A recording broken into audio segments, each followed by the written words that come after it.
90 seconds. T-minus 90 seconds. Countdown continuing smoothly.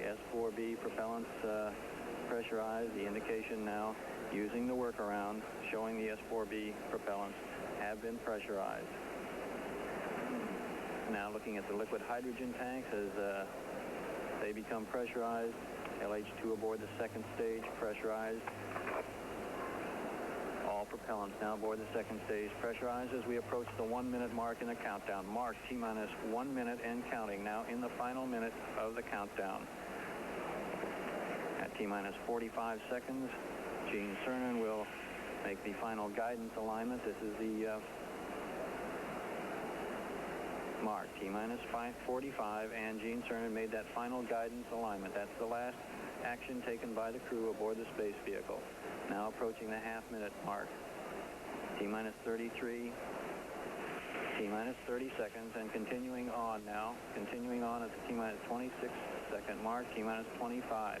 We'll get a final guidance release at the T-minus 17-second mark. T-minus 17, final guidance release. We'll expect engine ignition at 8.9 seconds. 10, 9, 8, 7, ignition sequence started. All engines are started. We have ignition. 2, 1, 0. We have a liftoff. We have a liftoff, and it's lighting up the areas. It's just like daylight here at Kennedy Space Center as the Saturn V is moving off the pad. It has now cleared the tower. Complete. We're in a row, Bob. Roger, Gino. Looking great. Thrust on all 5 engines. Okay, babe. It's looking good here. Roll is complete. We are pitching.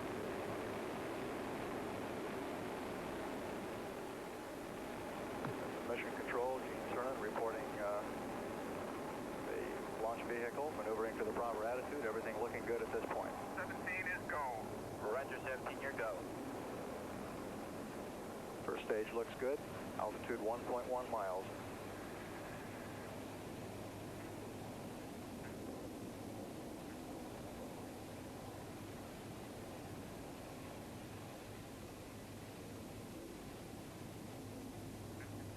Booster says we look good. We're now at 2.5 miles. Mark, mode 1 Bravo. Roger, 1 Bravo. We're go at 1 minute. Roger, Gene, you're looking great. Right on the line. Everybody says looking great. Right on the line. We're now 1 mile downrange. Launch vehicle 4.2 miles high.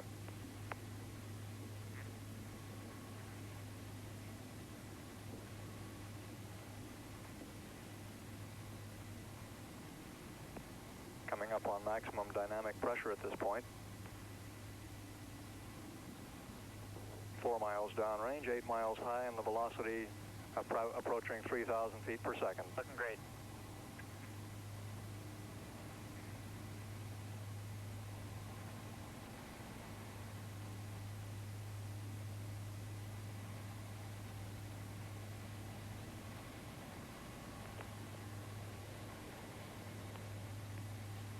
Stand by for mode 1 Charlie, 17. Mark, mode 1 Charlie. And the flight dynamics officer says we look good on all sources, right on the trajectory. Roger, 17, you're go. Flight Director Gene Kranz taking a status for staging. We say we look good for staging. Roger, we're go here.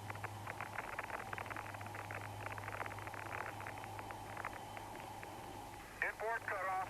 Roger, inboard. Inboard engine shutting down on time as planned.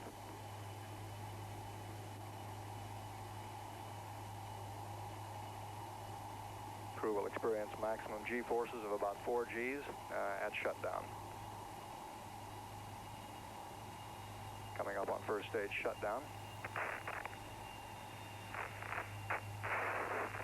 And we've had shutdown on time on the first stage. 5. Roger, they're looking here, looking good. Sure felt like it. I think we saw them all from here. Roger, Jack, and the thrust is going, all 5 of them. They're running good. Okay, 3 minutes in, we're go. Roger, 17. Good, 60 feet. Going down about 2. Very little gust. Very little gust. 40 feet, going down at 3. Stand by for touchdown. Stand by. 25 feet, down at 2. Fuel's good. 20 feet. Going down at 2. 10 feet. 10 feet. Contact. Stop, push. Engine stop. Engine arm. Proceed. Command override off. Boat control ahead. Hold. Pings auto. Okay, Houston, the Challenger has landed. Roger, Challenger, that's super. Okay, Parker valves. Now here's the temperature for you. 40 degrees. Say again. 40.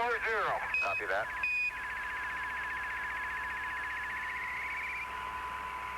Both cover. Okay, number 1. Something over here. Never did figure out what. Okay, Bob, the shade is deployed facing deep space.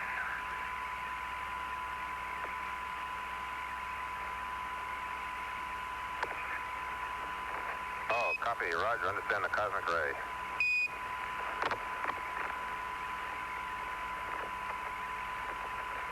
Okay, Bob, the antenna is deployed. It's not on the post yet, but it's deployed.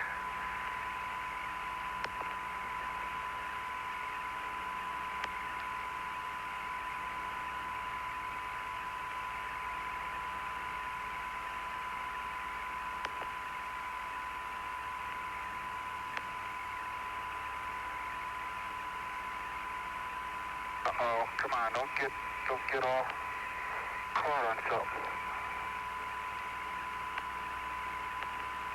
That's better. That's better. Okay, Bob, I think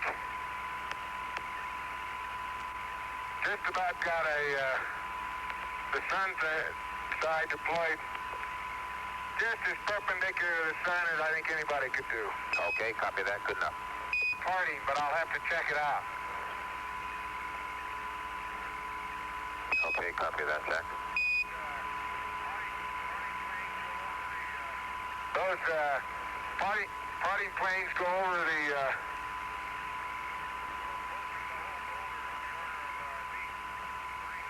or go through the whole boulder on the order of at least 3 meters. See if you can see what kind of bite you can get.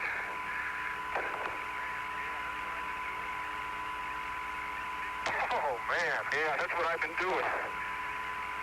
See if you can get a bigger.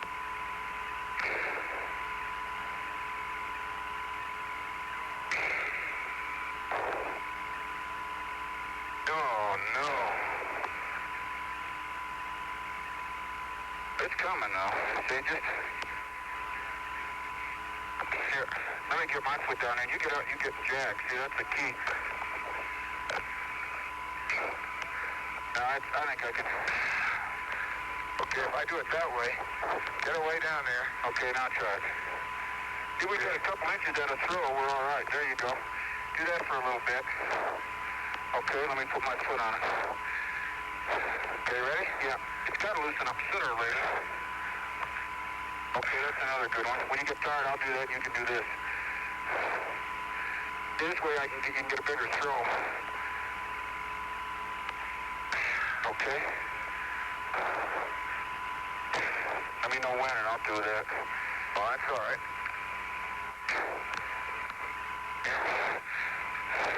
Feel like it's loosening up at all? Yeah. Oh, excuse me. Yeah, go ahead.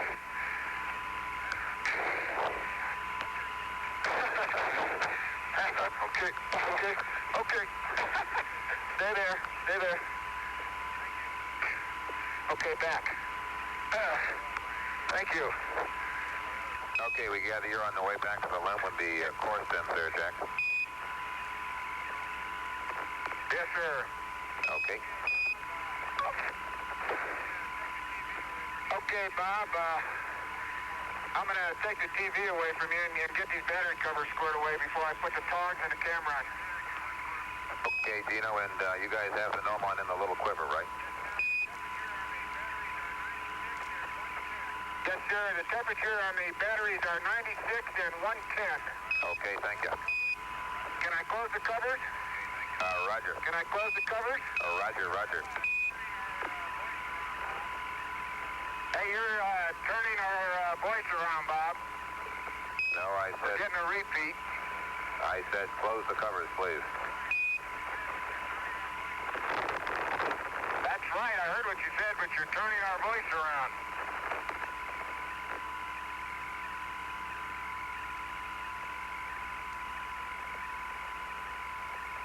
Jack Schmidt on his way back to the lunar module. Bop, bop, I was strolling on the moon one day in the merry, merry month of December. No, May's the month. May, that's right. May is the year of the month. When, much to my surprise, a pair of funny eyes.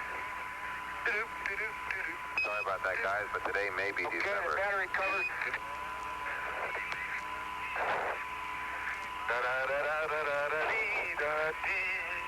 Okay, Bob, the battery covers are closed. I'm going to go mode switch 1. I guess I'll just wave goodbye. You look pretty clean, so I won't touch you. Okay, thank you. Bet on it. Okay, I just got a chunk of that side.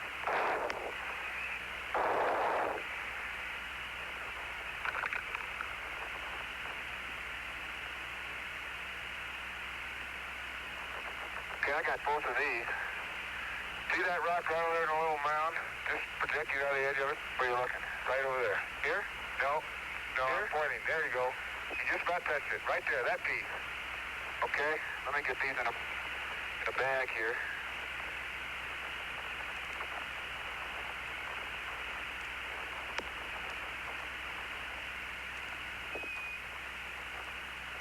Well, I'll get that piece. And that's the samples from either side of the contact anyway. Can you get a bag? Pretty small. Get a hammer, get a bag, and I'll take the hammer. I got these in my hand I want to put there. Okay, bag 477 is the coarsely vesicular rock. There are 2 of them there? I hope 2 of them fill in. No, only got 1. Okay, here's that other one. It had to fall right here. I don't think it ever... There it is. Get your tongs. Right here. Now, you're full of dirt in the scoop. You just covered it up. Got it. I got it. Here, put it in here with the dirt. That's good. Little dirt never hurt anybody. Got it. Got it. Okay. Dean, you want this one? Yep. I want the full one. Yeah. Latched. Okay. That's almost full of samples, and I think that big rock would be, probably wouldn't fit in there. Okay, then we'll put that in the big bag. It's in the big bag. Good enough. And I gather there's no rover samples today, right? Okay. No rover samples. Sorry.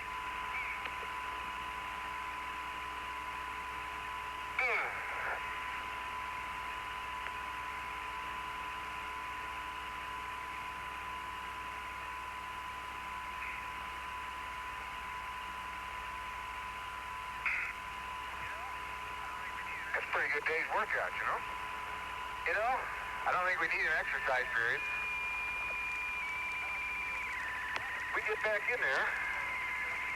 I don't think we have to apologize to anybody. I'm sorry we didn't get out to Station 1. And one of the main reasons is I think we could have got our navigation bearings a little bit better. Well, tell you, this hole out here, the new LSAP had more to it than met the eye. Trying to figure out. Now I got to clamp it right in that rail. There's not much to clamp it on the inside, so keep the knob up. Yeah, you got it. Hold it right there. We got enough overlap on this side. Why don't you try the outside? This go, man. Okay. Why don't you try the outside first? Fix it. Inside first, probably better, guys.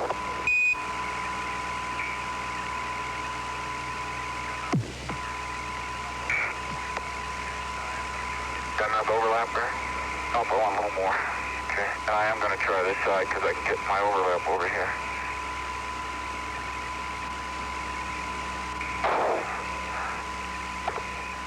As you can see, it's only a paper fender, but the moon is real. I'll hold it right there while I clamp it down.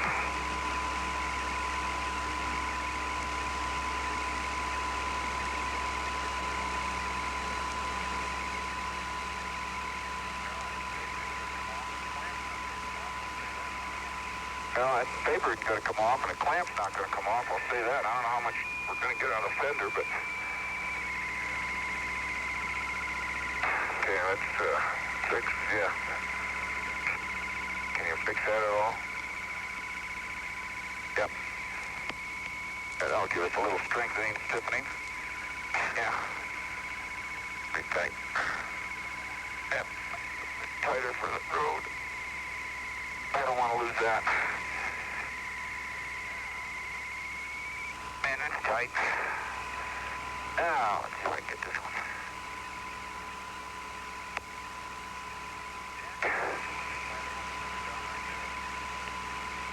Jack, why don't you come on this side and hold the fender down right there?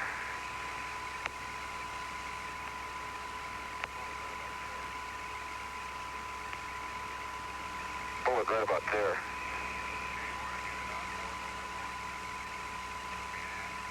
Okay, you want to get it outboard a little bit more? I mean, aft? No, I want to keep it above this center, the hub here. Yeah, okay. For steering purposes. See, this is that fixed? Yeah. I'll take a look at it. I'm going to tighten it down so it stays, and I'm going to take a look at it. I might turn this thing down, too. Yeah, I was just going to suggest that.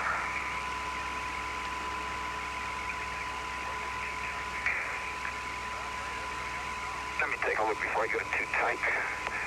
But I'll tell you, that's going to help some. Yeah. They do the trick. I can't see what's under this rail too well, but I know that clamp is on. It's on tight. Gene, it looks... Let me move this. Move your left hand a little. Okay, tighten that down. Get this out of the way. I mean the film changed. Okay. Can I change your oil? Thank you, Dino. It looks much better.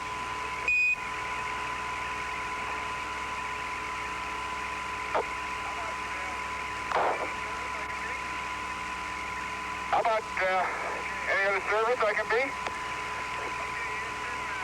Okay. Okay, Houston, the number of blocks plotted on the map. That's the Earth in the picture. Getting by any chance? Yeah, I got under an east-west overhang about 20 centimeters, way back. By the way, it goes even farther, but that's about as far as I can reach back to the sample. It's an object on me. Okay, I copy that. That's in back 500. And 17, if you want to just take a minute, you might look up in the sky and notice that our camera's taking a beautiful picture of Mother Earth. Isn't that pretty over there? Can you see the Massif too? We're coming down to look at the Massif. Got a beautiful picture of the Pacific there. Ed finally found it. Now we see the Massif.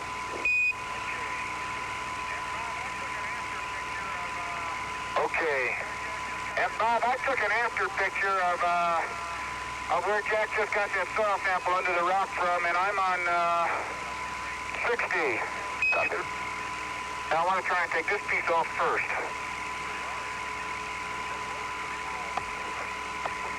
Pretty hard, isn't it? That boulder's going to roll. Man, that is hard. There's the same class over there.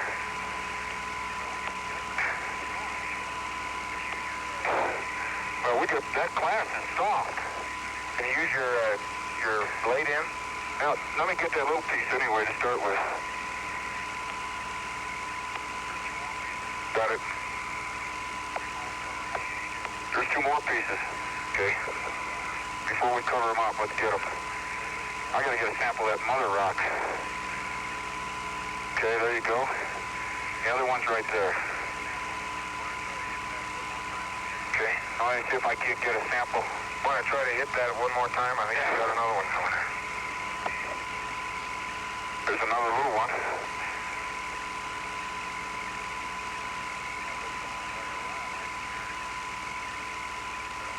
That looks almost like a rhyolite from here. I don't believe it, though. No, that's not. I think that's it. Got a bag?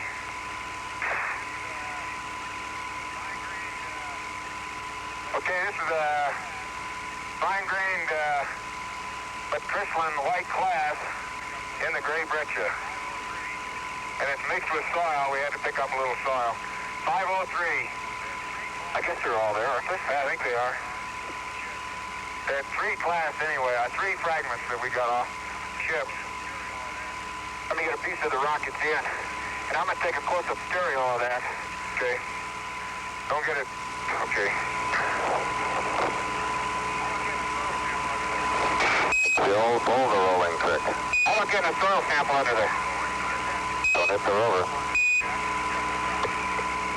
Get that sample under there, Jack. Under that rock. Okay. Got a bag? Got a bag. The soil from right underneath the rock.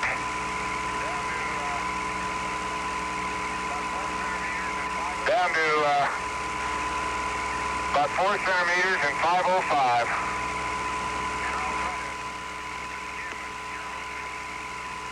And I'll try to skim it here a little too. See that? Roger, we see a long thing in your hand there, Gene.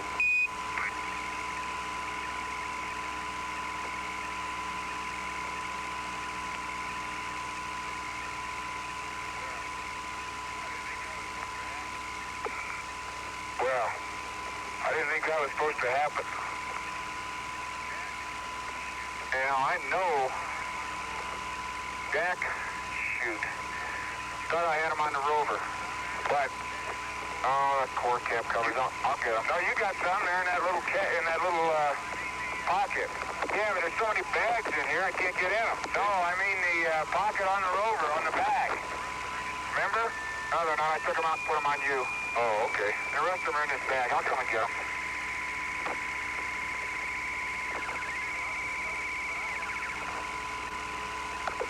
I won't.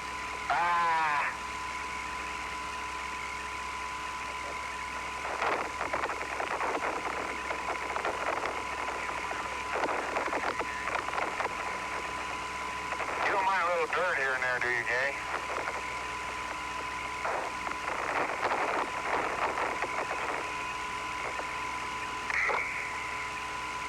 No.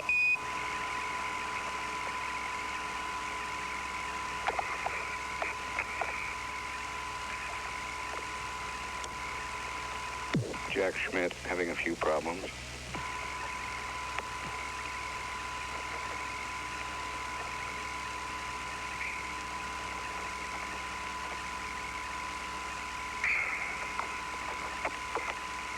They're on the rim if you could, very quickly. That'll be the next order of priority after that. We will. Yes, sir. And I'm not sure whether your pan will look down into the crater or not, Jack, but if it didn't, we'd like to get another one from there. Hey, there's the crater. It did. Yeah, look into it yourself, and then I'll also get you a stereo pan before we leave. I can do that. Roger. That's some crater. Got your hammer? Yeah, I've practiced too long on taking stereo pans with craters without getting one here. I got mine from just right down there. Okay. Now wait a minute. Are you ready? Okay, very slow. Even the core tube is red. Look at that. Even the core is red. The bottom one's black and orange, and the top one's gray and orange. Fact is, the bottom of the core is very black compared to anything we've seen. And we must have gone through the red soil because it's filled, but it's filled with a black material. Let me see. Dark gray, almost a very, very fine grain. That might be a magnetite. Fantastic. Soil. I got it. Fantastic. Go ahead. Okay. But it's. Let me. God, it is black, isn't it? Yeah, I gotta get it so I can get the. Boy, it is black, and is it contrasted to that orange stuff? very black. Well, not very black. It's a good dark gray. Very dark bluish gray. Yeah, contrast. Okay, turn that thing so I can push this cap a little bit. Just turn. Which way? Either way. Just turn the whole tube. Oh, okay. It's just easier to turn the tube in my hand. Some more. I don't want this cap to come off. Okay, I'm going to intermediate cooling. Okay. Should let you measure that. Well, we didn't get a pan at a ratio, but we got some rover shots of it. So you may be able to come quantify that a little bit. Okay. Okay, Houston, we sampled about 3 meters southwest of the gnomon that was set up for the top of boulder soil sample. So it's a matched pair, really, in that regard. Don't forget your gnomon. Now, I need to get a pan. Are you going to pan? I'm already started it. Okay, I'll go over near the rover and get one.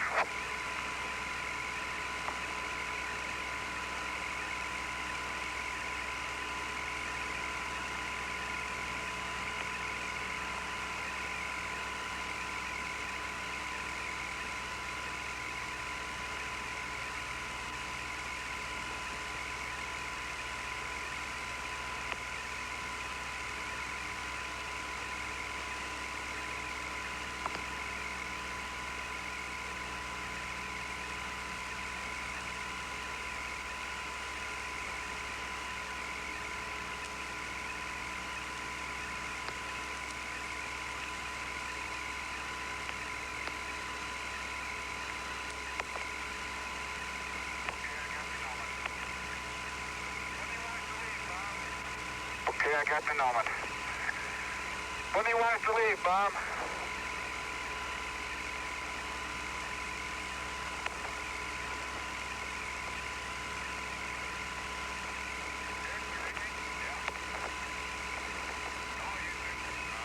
Dick, you read me? Yeah. Hello, Houston.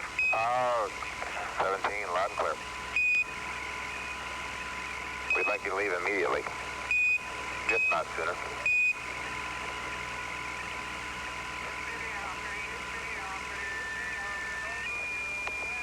Hippity hoppity, hippity hoppity, hippity hopping over hill and dale. Da da da da da da da da da da da. Hippity hopping along.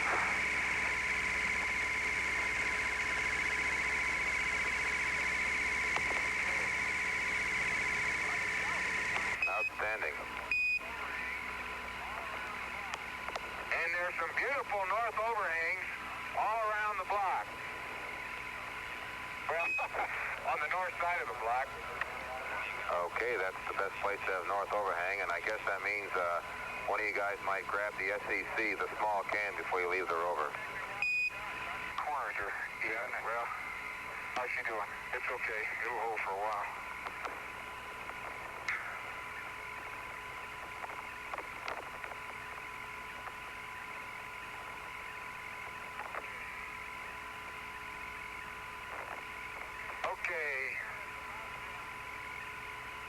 Okay, here's an FSR that's about, And Jack, you're on tag on one side of your bag is undone again. Oh, I'll get it for you. Here's a football-sized rock that was 50% buried. Can you grip it?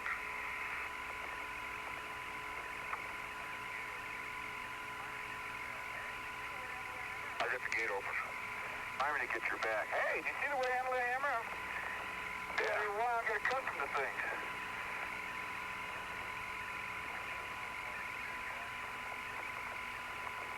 That gate's a little sluggish too, Jack.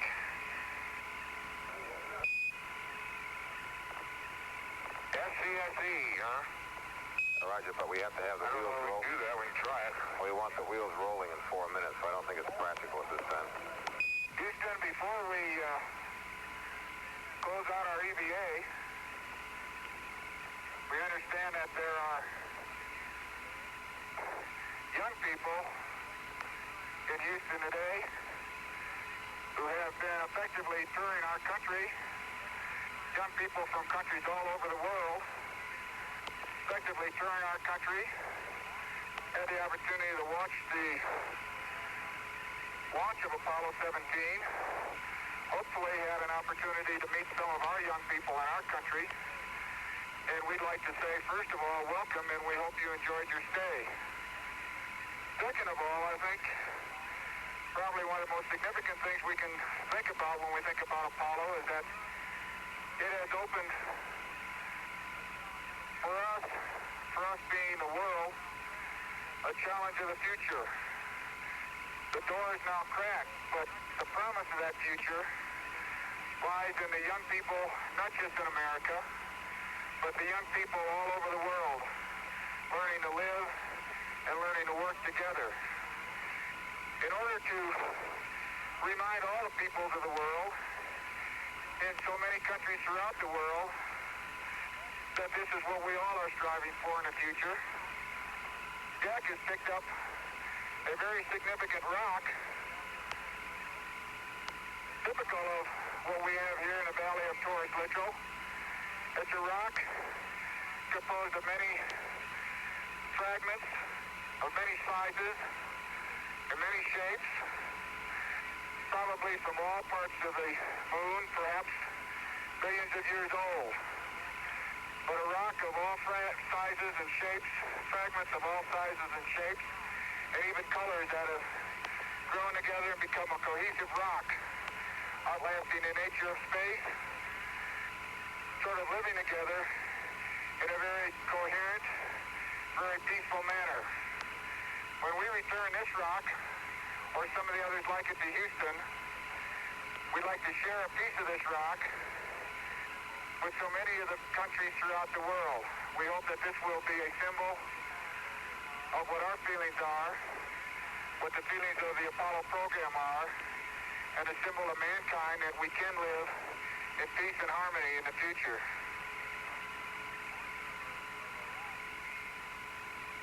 A portion of a rock will be sent to a representative agency or museum in each of the countries represented by the young people in Houston today. And we hope that that rock and its students themselves will carry with them our good wishes, not only for the new year coming up, but also for themselves, their countries, and all mankind in the future. Put that in the big bag, Gino. In the big bag.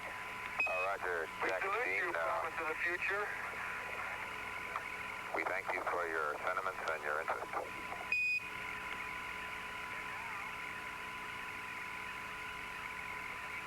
And now, let me bring this camera around.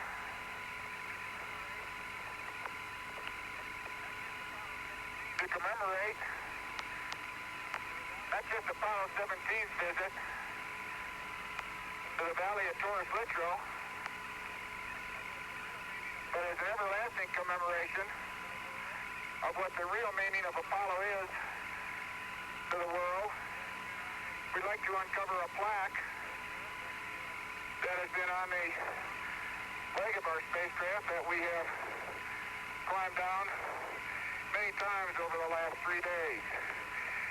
And I'll read what that plaque says to you. First of all, it has a picture of the world, two pictures, one of the North America and one of South America. The other covers the other half of the world, including Africa, Asia, Europe, Australia, covers the North Pole and the South Pole. In between these two hemispheres, we have a pictorial view of the moon, a pictorial view of where all the Apollo landings have been made, so that when this plaque is seen again by others who come, they will know where it all started. The words, our here man completed his first exploration of the 2 minutes. Challenger, Houston, your go at 2 minutes. We'd like egg smoke control auto. Over.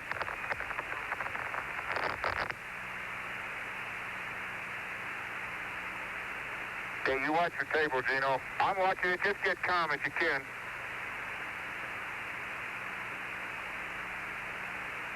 Challenger, Houston, how do you copy Houston? Okay, Houston, Challengers go. Coming up on 2:30. We're through 19K. Roger, Challenger, we need a 623 plus 10,000 in the ags, over.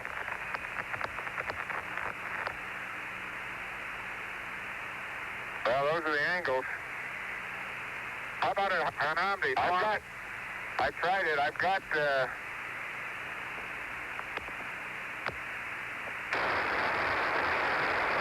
Challenger, Houston, aft Omni, please. Would you relay America? Okay, Houston, 3 minutes. The Challengers go. We're through 25K.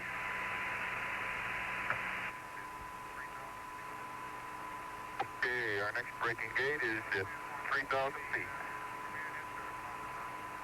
Ron, I got a plan for him. I can see the command and service module now.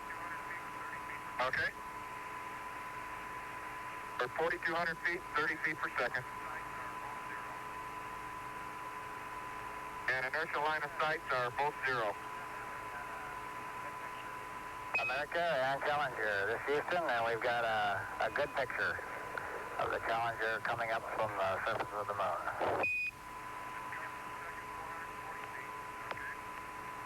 Ron, I'm closing at 5 feet per second, 440 feet. Okay. Good to see you. Good to have you all back up here.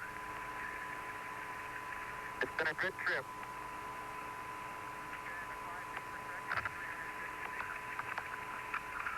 Okay, I'm at 5 feet per second and 350 feet.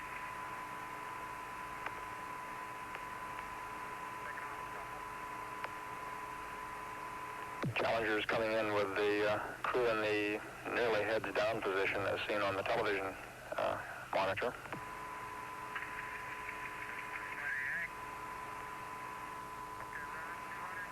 That's great.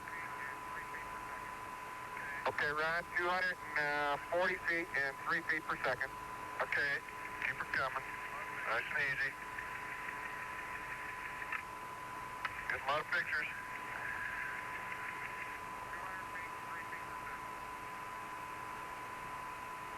200 feet, 3 feet per second.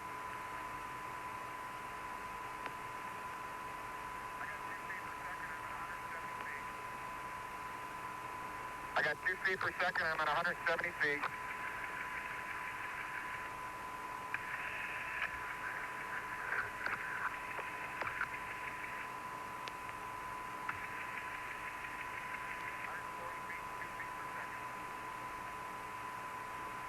About 40 feet, 2 feet per second.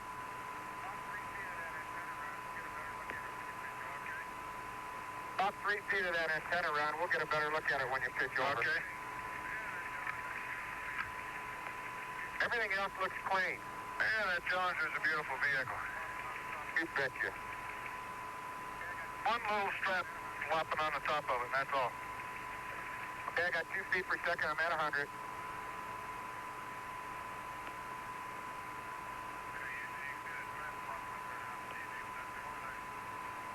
Yeah, usually you can see that strap flopping up there now on the TV, but that's the only thing.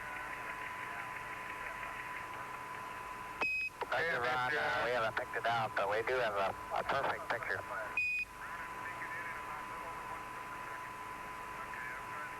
Ron, I'm sneaking in at about a little over 1 foot per second.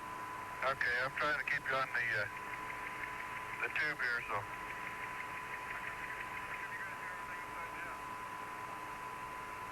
How come you guys do everything upside down?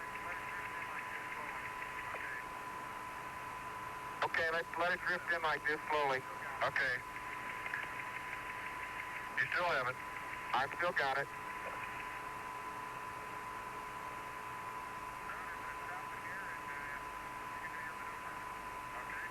Ron, I'm going to stop it here and you can do your maneuver. Okay, here we go. Mark it. In a bit.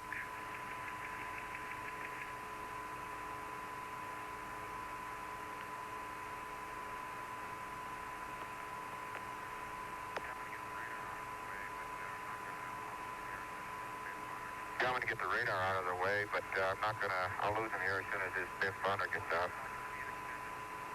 I'm gonna just station keep. Ron, your probe looks good. I can see it extended. Okay, great. The radar holds you. Well, we don't hold you anymore.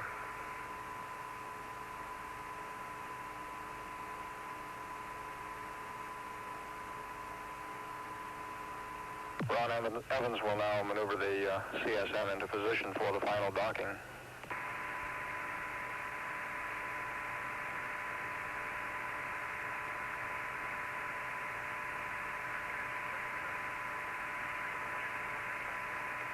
Okay, she's looking good. Let's go to free. We'll go to retrack 1. Okay, mark it. I'm free. Okay, retrack. Here you come.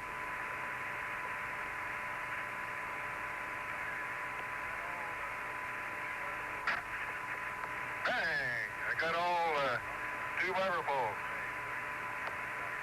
You got what? Okay. 2 grays, I mean. That's better. Okay. Better. Okay, it sounded good in here. Yeah, it sounded good in here. Okay, Houston, we're hard docked.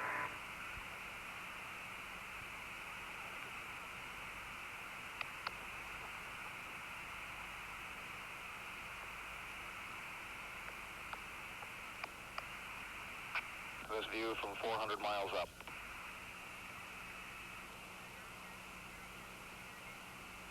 Focus.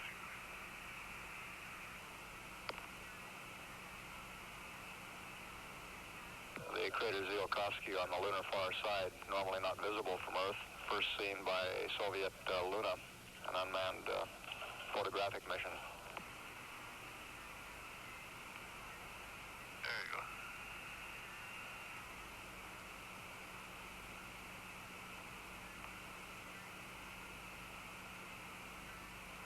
That crater is about 160 miles in diameter.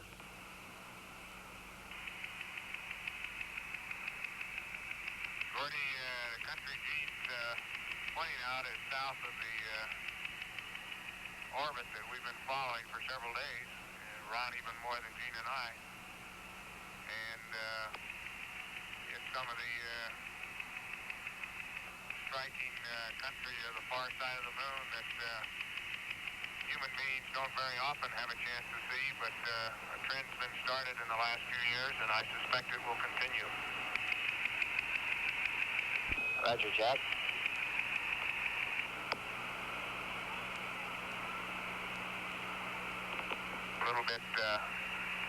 A little bit along the orbital track.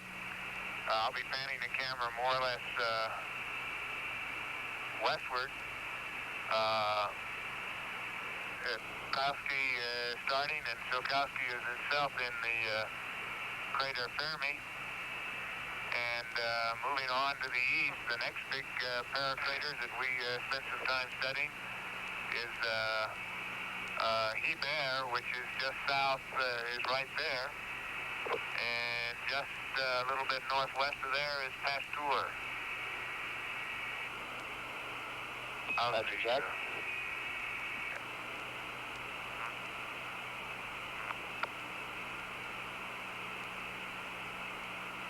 Both Hebert and Pasteur appear to be very old basins, much older than Tsiolkovsky, and they have as you can see, a fill in them, a apparent fill, very flat, looking at this distance, and very light colors. It's an event on the moon of which we have relatively little understanding at this time, but possibly the Apollo 16 results, when they're fully known. The analysis of the samples and other data may shed some light on that event. This view from the moon at an altitude of more than 1,000 miles.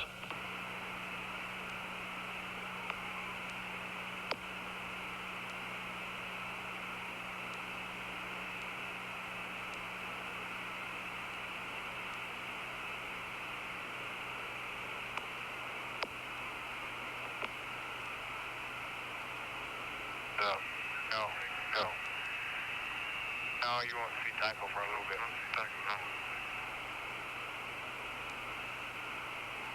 The large crater in the lower right corner is the crater Humboldt. You can, Langrenus is visible now at the edge of Fecunditatis there, if you want to show that one. Yeah. Alteration from fluids in the interior of the moon is more than just a possibility. Roger, that's a nice shot there of Marginus. Can you see the swirls, Gordy? By the very diffuse light-colored areas that cross various, in that region in the center should be the landing site of Apollo 17. Known hereafter, I guess, as the Taurus-Littrow area.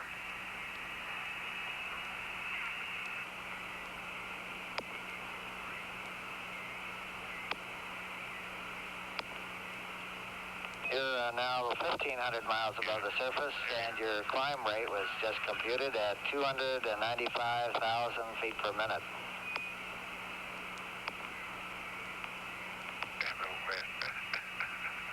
That is really moving out. We're glad they cleared the traffic out of the way. Good picture. That's in the south polar regions. There's, I think you can probably see a long chain of craters, which so far unvisited by man. In fact, the whole region has, and that goes to the North Pole. Once again, I'll pick you up at Smithy.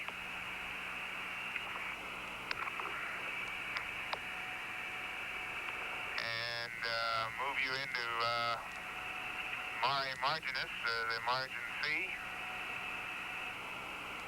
And all the Mare, you may recall now, we have pretty good evidence as a result of the Apollo program that are series of basalt flows that some 3 to 4 billion years ago, in round numbers,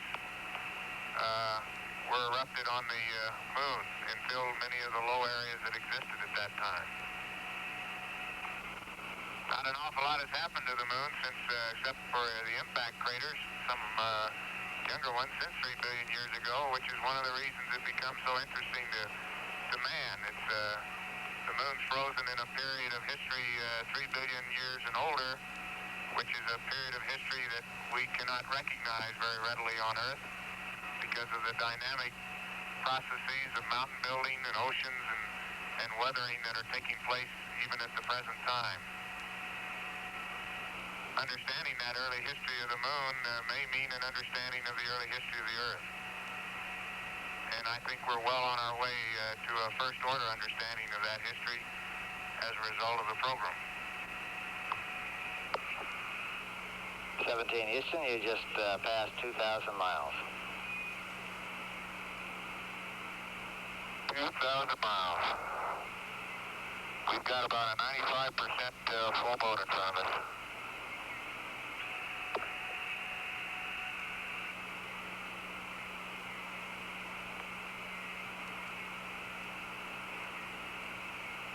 Not too far. Matter of fact, I think the Apollo 16 landing area would be just about on the horizon to the south of Tranquillitatis.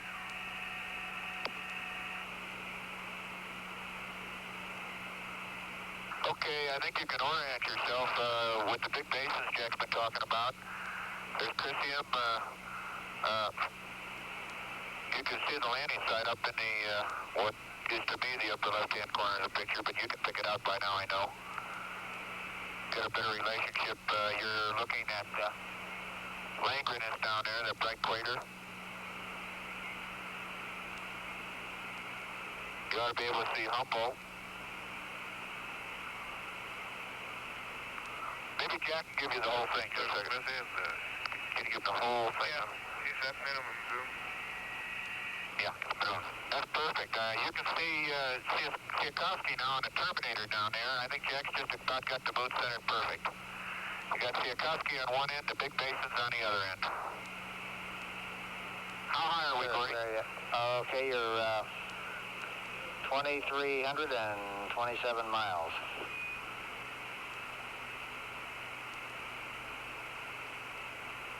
You know, I think it's worth noting while we're looking back at the entire moon as we see it here, and as you're seeing it there, that America could be proud of the Apollo heritage it's left here.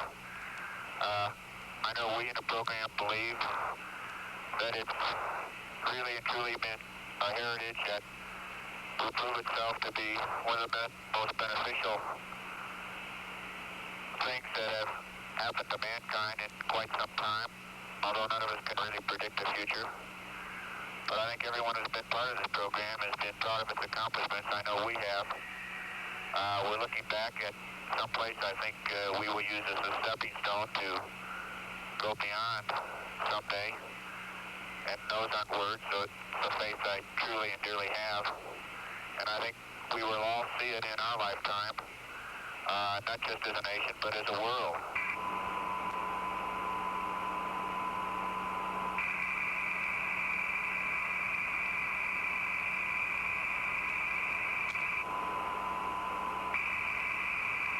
How's that?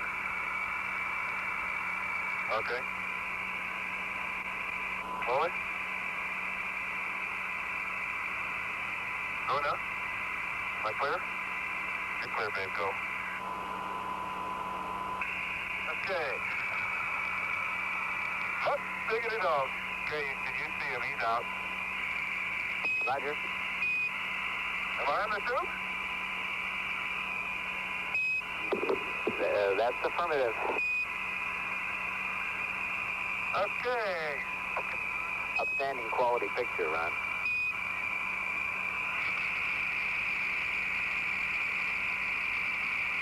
See me wave? That's affirmative. Okay. Beautiful. Hey, the paint on here is just, it's a silver paint.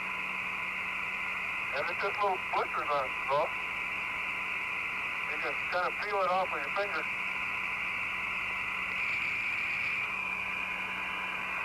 Yeah, roll it off the other way.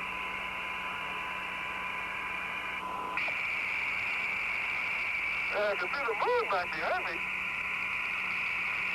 Beautiful. The moon is down there to the right. Full moon. And off to the left, just outside the hatch down here, is a crescent Earth.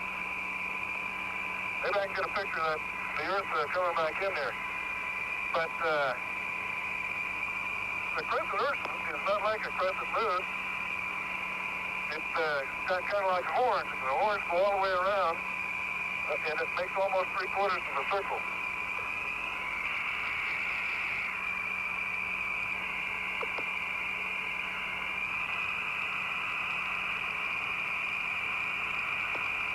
Well, the RTV is good out here. Looks brand new. Whatever they put on the end, looks like the RTV stuff, huh? That's why they seal around all the doors on here. And it's back as clean as ever.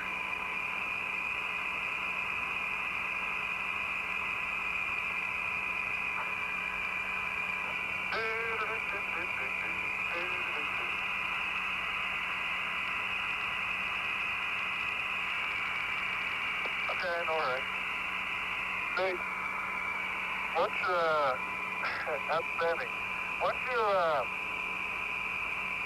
get stable in a position, see, I can pretty much hang on with one hand, and I can twist. See?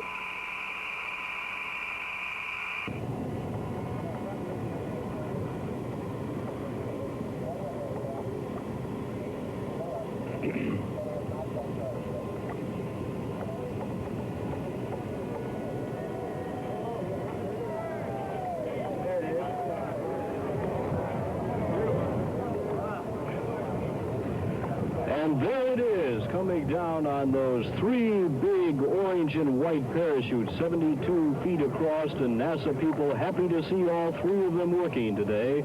On Apollo 15, only two came out. They were just a little bit worried, but all worked out well then, and all appears to be working out very, very well right now. That space capsule weighs a little more than 14,000 pounds, and those three chutes slow it down to about 21 miles an hour. and we can see it from the ship. It's going to be so close that navigator George Bruce on the Ticonderoga was certainly correct. He says, we're not going to make any mistakes this time, I assure you. And it is very obvious that the Apollo 17 capsule is coming down right on target. That hasn't always been the case. There have been a lot of instances in the early Gemini flights when, for instance, Gemini 5 was 95 miles off target. But ever since Apollo 7, they've been coming very, very close indeed, within about 3.2 miles, and the greater accuracy, the NASA people say, is because of improved computer guidance systems that have evolved in this program. For Eugene Cernan, this is re-entry number 3. He's had 3 very good ones, too. On Gemini 9, the 3-day Earth orbital mission, he came down within 3/8 of a mile of the target and 1.5 miles from the carrier. Apollo 10, again, Eugene Cernan, and again, right on target. So we are seeing the perfect culmination of this near-perfect Apollo 17 mission, and we are having such a good sight of it from the ship here that all around the edge of the ship, the men of the Ticonderoga are gathered, and they are watching it as it comes down toward the Pacific. It is reported that all is well on board. All is well, and they are saying it is a beautiful day, and it is indeed a beautiful day.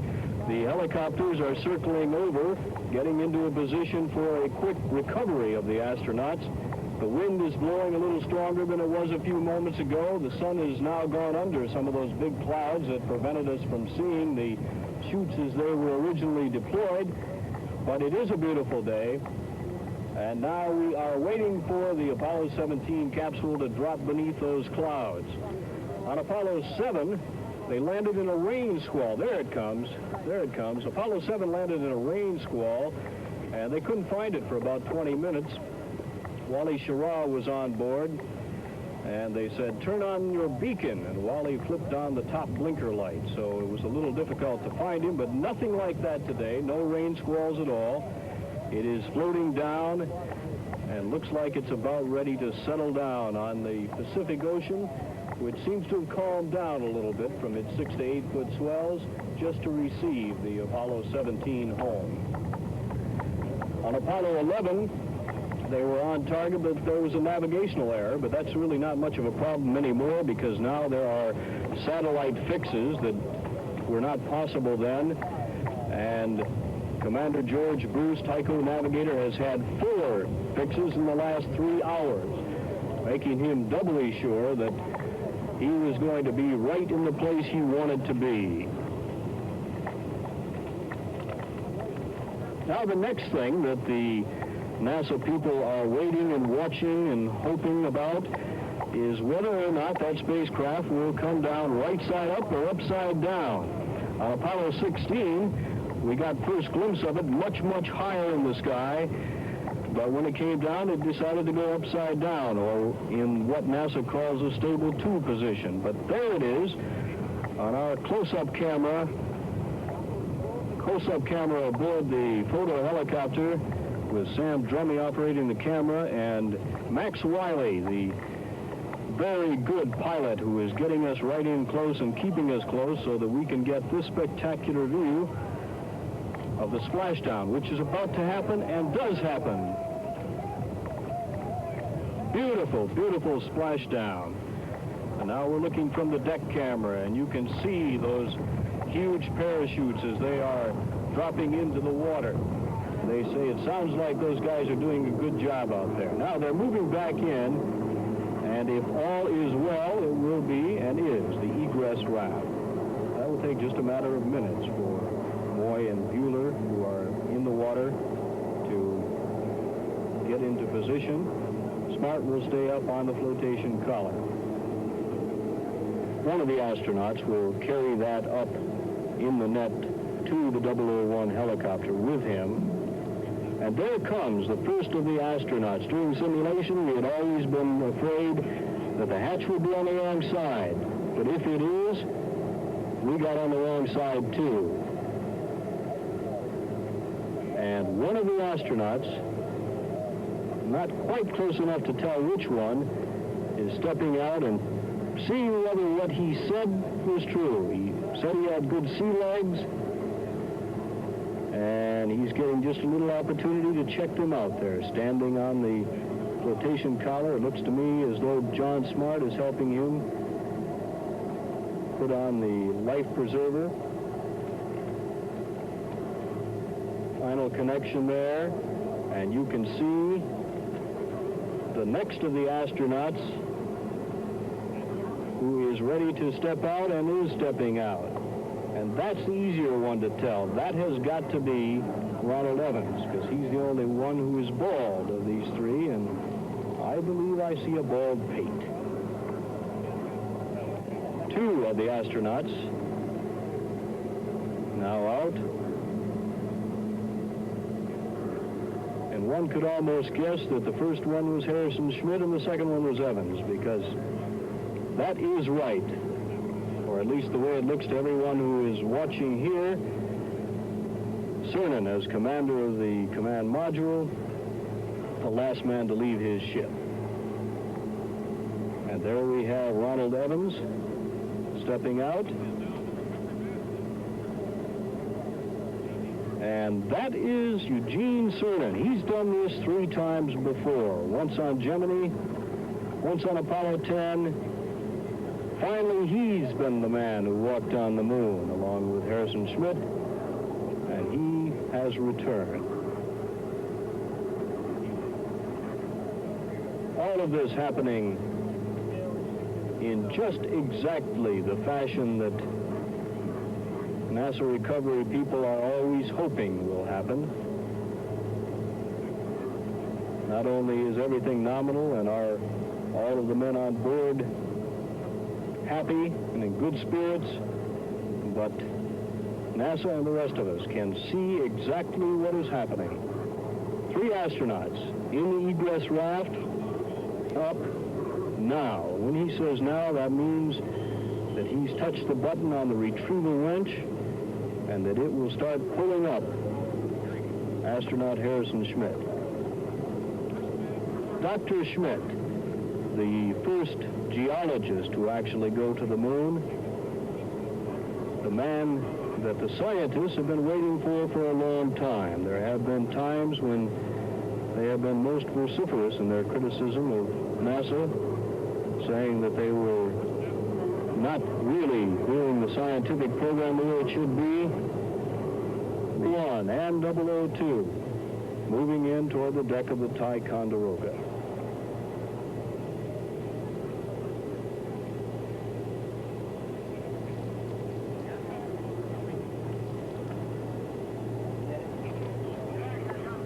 Already the men are prepared to roll out that red carpet. And there's a shot from our photo helicopter. You can see landing on the fantail the 001 helicopter. You can also see 002 as it flies away. It will not be landing now because when these motors are turned off, the ceremony will be ready to begin.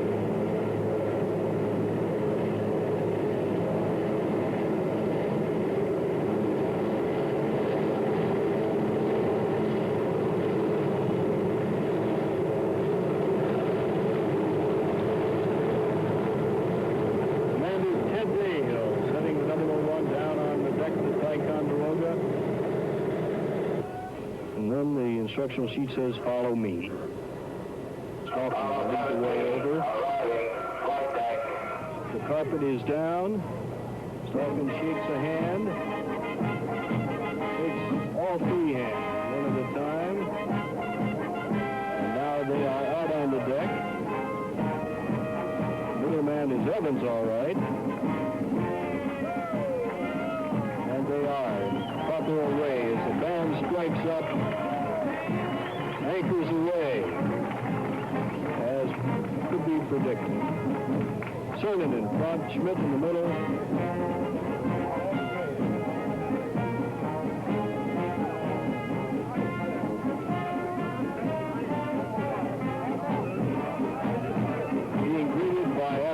astronauts by Captain Norman Green and by Air Force General David Ju. I guess you're about the only person around that doesn't have TV coverage of the scene. That's all right, I don't mind a bit. Okay, you got the flag up now, and you can see the stars and stripes on the lunar. Are you getting a TV picture now, Houston? Neil, yes, we are getting a TV picture. You're in our field of view now. That's one small step for man, one giant leap for mankind.